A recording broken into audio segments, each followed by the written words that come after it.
What's up? Welcome back to my channel. I'm Divyanshi, and today on my channel, I have a very special guest with me, Dipanshi Didi.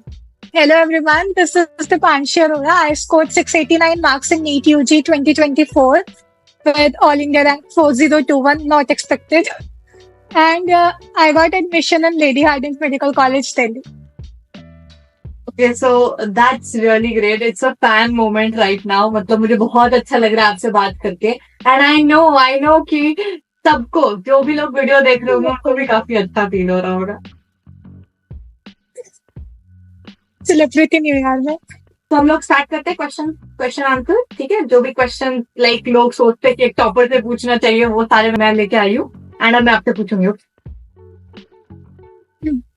Okay, तो like the very first question जो बहुत लोगों को confusion रहता है कि daily routine क्या होता है. मतलब आपका तो क्रैक होने से पहले आपको पता नहीं होगा ना कि आप क्या कर रहे हो क्या नहीं. मतलब आप एक नॉर्मल स्टूडेंट थे, अब आप लोगों के नजरों में बने हो कि आप क्रैक. तो आपका डेली रूटीन कैसा था और लाइक एकदम ऑनेस्टली बता दो. यार देखो, पहली बात तो मेरा सेकेंड अटेम्प्ट था. तो ड्रॉप ईयर में मेरा रूटीन बहुत चेंज हुआ है. पहले मैं नाइट आउल थी और बाद के लास्ट के मंथ्स में मैं अर्ली बर्ड बन गई थी.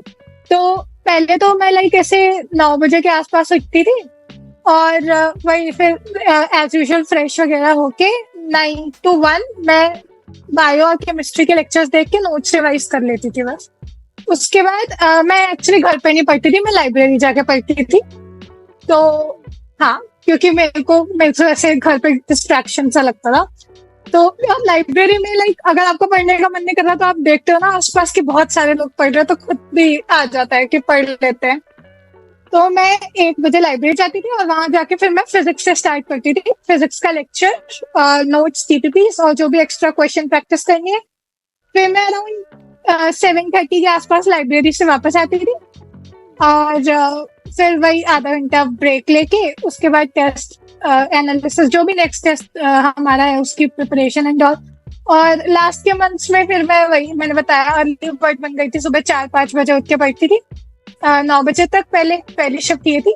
उसमें लाइक वही अपना टेस्ट एंड ऑल. और लास्ट के मंथ्स में जैसे एक दिन में 2 टेस्ट देते थे, तो एक मैं सुबह देती थी, एक शाम को देती थी. और बिल्कुल एंड में फिर वही बिल्कुल नीट वाला टाइम कर लिया था, 2 to 5:20 वाला.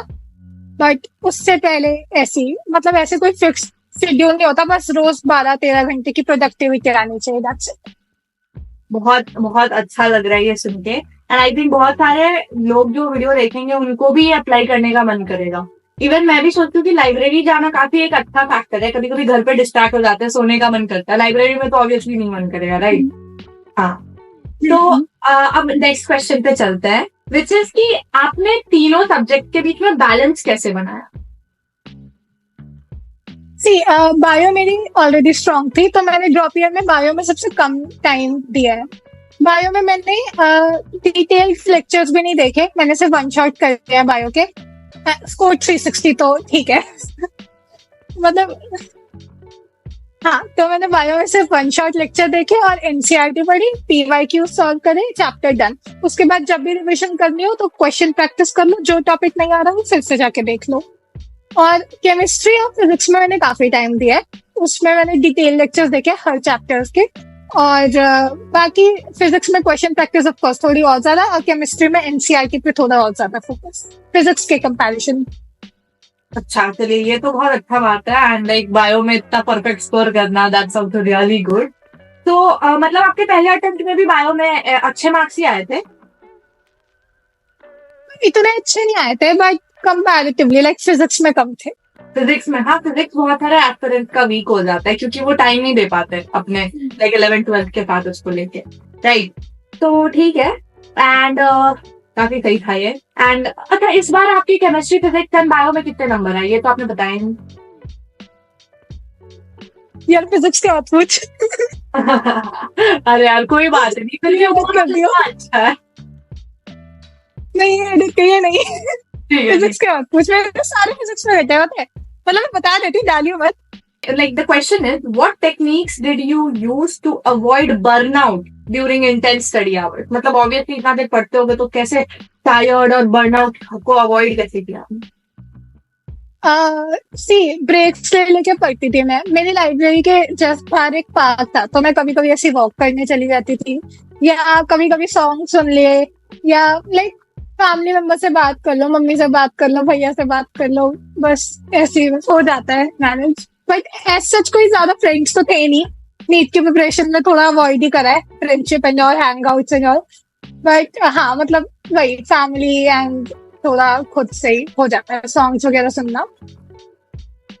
तो like just a question personal मेरे साइड से कि अगर फ्रेंड्स है एंड आप लाइक उनके साथ भी टाइम दे रहे हो, अभी 11th का बात मैं कर रही हूँ, ड्रॉप को हटाकर, मतलब अगर 11th के साथ मुझे क्रैक करने का मन है, तो क्या मैं फ्रेंडशिप लाइक ऐसे मिनिमल लेवल पे रख के भी अपना अच्छे से क्रैक कर सकती हूँ, या फिर कोई इशू है? नहीं नहीं, ऑफ कोर्स अगर आपके फ्रेंड्स इतना समझते हैं आपको कि सपोर्ट कर रहे हैं आपकी जर्नी में, तो फिर ठीक है। मेरे friends are like my competitors only. They are like इसको भी नहीं पढ़ने देंगे। ये सही था। ये पढ़ेंगे और ये भी नहीं पढ़ेगी। So moving to the next question, did you focus more on self study or coaching classes, online या offline? मैंने तो यार ऑनलाइन ही कोचिंग करी है। Even in my 12th class मैं लक्ष्य बैच में थी, और ड्रॉप ईयर में यकीन बैच में थी। और ड्रॉप ईयर में मैंने मेनली वही सेल्फ स्टडी पे फोकस करा है। जैसे मैंने बताया बायो के तो मैंने पूरे लेक्चर्स भी नहीं देखे, तो वही अपने एनसीईआरटी पढ़ो, नोट्स पढ़ो, लेक्चर्स देखो और रिविजन करो। और सब इस बार मैंने टेस्ट बहुत सारे दिए हैं, तो उसमें भी काफी टाइम जाता था। मैंने ये चीज नोटिस किया कि बहुत सारे लोग जिनका नीट निकला है और निकलता रहा है, वो ऐसा बोलते हैं उन्होंने टेस्ट बहुत दिए, भले ही वो टेस्ट के मार्क्स बताए ना, बट टेस्ट देना आई थिंक बहुत इंपॉर्टेंट है रादर देन उसमें अच्छा स्कोर करना। मैंने वैसे मैंने पूरी प्रिपरेशन जैसे ऑनलाइन करी है, पर मेरे को ऑफलाइन टेस्ट देने वाली फील चाहिए थी, तो मैंने ना एलन की टेस्ट सीरीज ज्वाइन करी थी ऑफलाइन।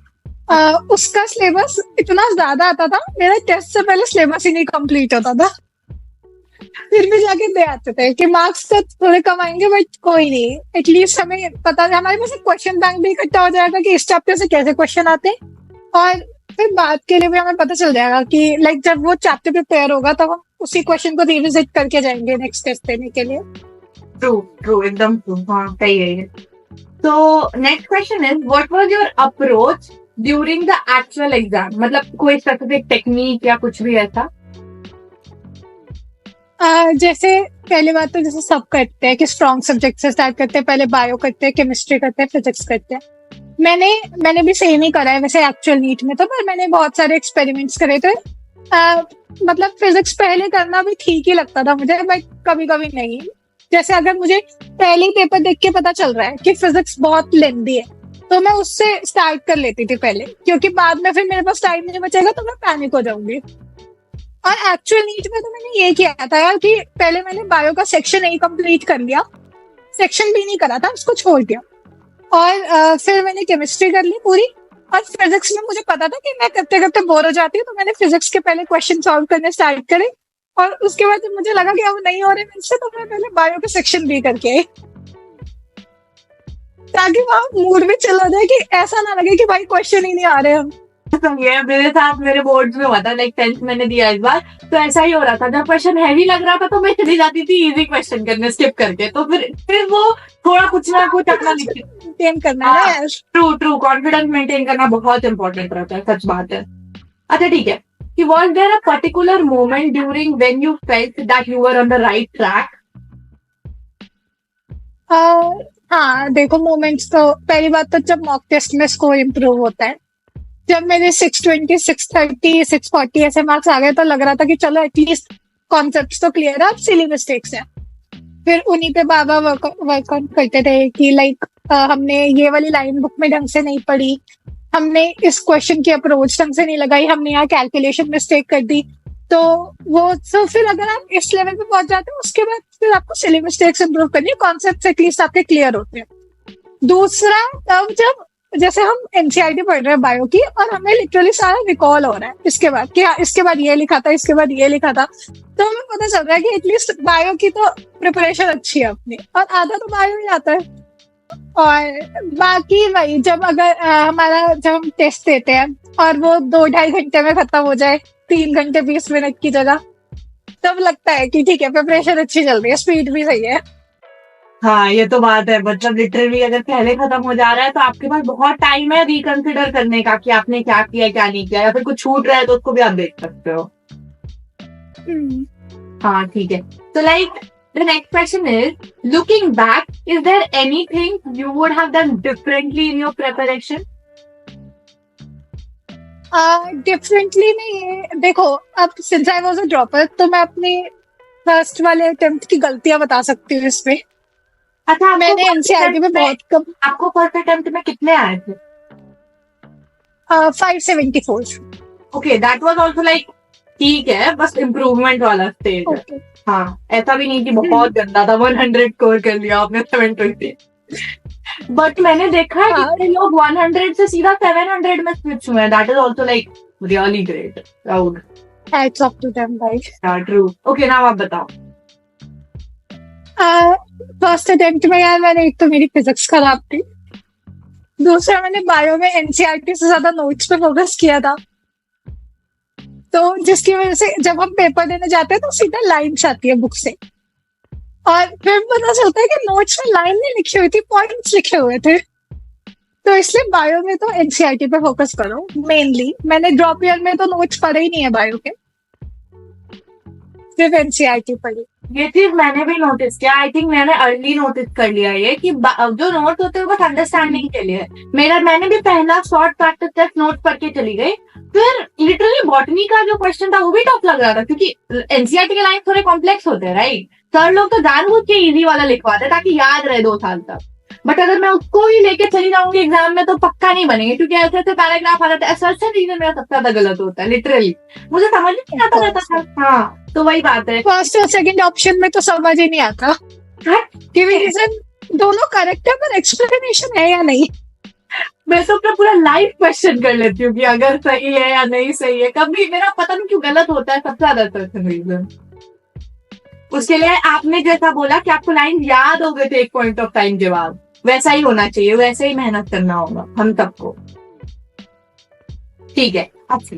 तो like that was all the questions. अब आपके पास जो भी मैसेज है या फिर जो भी आपको बताना है, दिल की बातें सबको, जो भी वीडियोस देख रहे हैं उनको बता दो। यार सबसे इम्पोर्टेंट चीज तो जैसे कि पता है कट ऑफ बढ़ रही है हर साल, तो जो ऐसे यूट्यूब पे थंबनेल आते हैं ना ऐसे वाले वीडियो के, नीट 2025 की कट ऑफ क्या होगी, वो सब मत देखा करो। उसकी जगह जाके कुछ रिविजन कर लो, काम आएगा। सही बात है। मैंने देखा यार एक्चुअली लोग बहुत टाइम वेस्ट करते हैं ऐसी ऐसी वीडियोस पे, कट ऑफ क्या होगी, कौन सा कॉलेज कितने पे क्लोज होगा, और बाकी वही कि एनसीईआरटी पे फोकस करो, क्योंकि पूरा पेपर तो एनसीईआरटी बेस्ड आ रहा है और कंपटीशन बढ़ रहा है, तो एम फॉर द बेस्ट। सबको 700+ का टारगेट ही रखना चाहिए, बाकी keep studying. That is actually a very good advice कि एनसीईआरटी, और एनसीईआरटी तो सबसे इम्पोर्टेंट है। टीचर्स भी बस बोलते रहते हैं कि एनसीईआरटी के बाहर मत जाओ, एनसीईआरटी के बाहर मत जाओ। अच्छा, एक हाँ यार, कोई मॉड्यूल करने की जरूरत नहीं है। मैंने भी मॉड्यूल तब किया था जब मेरा सब कुछ हो गया था, वो भी मैंने पूरा नहीं करा है।